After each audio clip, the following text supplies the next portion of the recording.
I'm Tony Fincham. I'm a GP. Been a GP for quite a long time.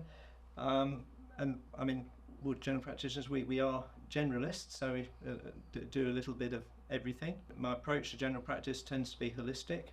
I tend to want to look at the patient as a whole, the problem as a whole, and I'm also trained in interpretive psychotherapy, so I tend to be looking at the subtext as well as the immediate presentation from the patient.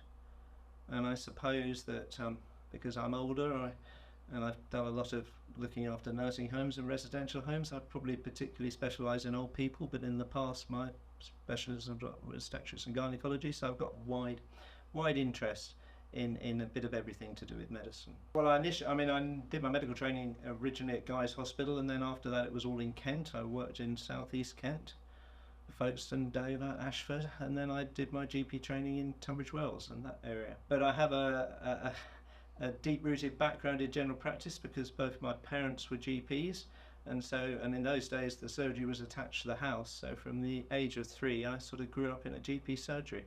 And in fact I then went into practice in the practice they'd been in, so there was sort of Fincham's doctoring there for nearly 60 years. I think Bendon's a very nice place to work. One, it's a modern building which isn't particularly crowded, it's nice and spacious, and it's a very relaxed atmosphere.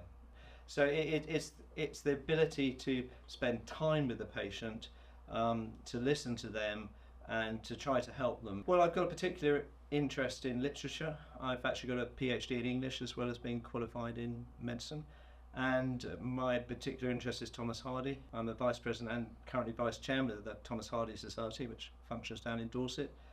Also, like countryside, like walking, where we live, we've got about 5 acres which we're gradually turning into woodland, so lots of outside interests, and skiing as well, as long as I can keep doing that.